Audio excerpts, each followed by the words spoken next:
Welcome to TamilNeeds Channel. இன்னைக்கு நம்ம ஈரோட்ல இருக்கிற வெல்லோட பேர்டு சாங்சுவரி பத்தி தான் நான் உங்களுக்கு சொல்ல போறேன். இந்த வீடியோல இந்த பார்க்கோட என்ட்ரி ரேட்ஸ் என்ன, டைமிங் என்ன, நம்ம வீட்டு சாப்பாடு அங்க கொண்டு போகலாமா, அப்புறம் பார்க்கிங் ஃபெசிலிட்டிஸ்க்கு அவங்க எவ்வளவு சார்ஜ் பண்றாங்க, இப்படி நிறைய இன்ஃபர்மேஷன் இந்த வீடியோல நான் உங்களுக்கு சொல்ல போறேன். ஸோ கொஞ்சம் கூட ஸ்கிப் பண்ணாம ஃபுல் வீடியோ பாருங்க. இன்கேஸ் உங்களுக்கு ஏதாவது டவுட்டோ இல்லாட்டா கிளாரிஃபிகேஷன் இருந்தா கூட நீ கமெண்ட் பாக்ஸ்ல சொல்லுங்க. as soon as possible நான் உங்களுக்கு ரிப்ளை பண்ணுவேன். வாங்க வீடியோக்குள்ள போகலாம். இந்த பார்க்கோட என்ட்ரி ரேட்ஸ் அடல்ட்டுக்கு அவங்க 25 rupees சார்ஜ் பண்றாங்க. சில்ட்ரன்ஸ்க்கு வந்து அதாவது 5 வயதுக்கு கீழே குழந்தைகள் இருந்தாங்கன்னா அவங்களுக்கு ஃப்ரீ, அவங்களுக்கு எந்த விதமான சார்ஜஸும் கிடையாது. ஆனா அடல்ட்டுக்கு 25 rupees சார்ஜ் பண்றாங்க. இந்த பார்க்கோட டைமிங் என்னன்னா அதிகாலை 6 மணில இருந்து சாயங்காலம் 6 மணி வரைக்கும் இந்த பார்க் ஓப்பனா இருக்கு. அதே மாதிரி இந்த பார்க்கை விசிட் பண்ணதுக்கு கரெக்டான டைம் என்னன்னா அதிகாலை 6:30 மணில இருந்து 8 மணி வரை, அதே நேரத்துல சாயங்காலம் 4 மணில இருந்து 6 மணி வரை. ஒருவேளை நீங்க 4 வீலரோ இல்ல 2 வீலர்ல போனா கூட அங்க கார் ஃபெசிலிட்டிஸ் அவைலபிளா இருக்கு.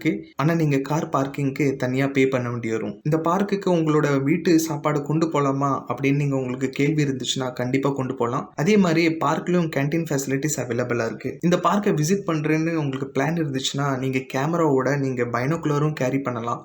ஒருவேளை உங்ககிட்ட பைனோகுலர் இல்லைன்னா பார்க்கில் ரெண்டில் அவைலபிளாக இருக்குது. இன்கேஸ் நீங்கள் டிஎஸ்எல்ஆர் இல்லாட்டா வேறு ஏதாட்டும் கேமரா கேரி பண்ணால் கூட அதுக்கு கூட அவங்க தனியாக சார்ஜஸ் எடுக்காங்க. ஆனால் ஒருவேளை நீங்கள் மொபைலில் தான் ஃபோட்டோ வீடியோ எடுக்கீங்கன்னா அதுக்கு எந்த விதமான சார்ஜஸும் கிடையாது. ஸோ ஒரு சின்ன டிப்ஸ் இந்த வீடியோவில் நான் உங்களுக்கு ஷேர் பண்ண விரும்புகிறேன். அது என்னன்னா, ஒருவேளை நீங்கள் இந்த பார்க்கை விசிட் பண்ணணும்னு பிளான் இருந்துச்சுன்னா தயவுசெய்து மத்தியானம் ஆஃப்டர்நூன் டைமில் விசிட் பண்ணாதீங்க. அதிகாலை 6 மணிலேருந்து 9 மணி வரைக்கும் நீங்கள் பார்க்கை விசிட் பண்ணுங்கள். இல்லைன்னா சாயங்காலம் 4 மணிலேருந்து 6 மணி வரைக்கும் விசிட் பண்ணுங்க. இதுக்கு நடுவில் இந்த மத்தியான நேரத்தில் விசிட் பண்றது அவாய்ட் பண்ணுங்க. ஏன்னா அந்த டைம்ல நீங்க நிறைய விதமான பறவைகளை பார்க்கறதுக்கு வாய்ப்பு இல்லை, அதிகமா வெயில் இருக்க காரணத்தினால. ஸோ அதே டைம்ல நீங்க விசிட் பண்ணா கூட உங்களுக்கு அந்த வெயில் அந்த வெப்பத்தினால உங்களுக்கு அந்த பார்க்ல ஒரு கம்ஃபர்டபுளான ஒரு ஃபீல் உங்களுக்கு கொடுக்காது. ஸோ நீங்க அதிகாலை இல்லாட்ட சாயங்கால நேரத்தில் பார்க் விசிட் பண்றது ஒரு நல்ல டைம்னு நான் உங்களுக்கு சொல்றேன். ஸோ ஒருவேளை நீங்க ஒரு பேர்ட் லவ்வரா இருந்தீங்கன்னா கண்டிப்பா ஒரு ஹெவன்லி ஃபீல் இந்த பார்க் உங்களுக்கு கொடுக்குங்க.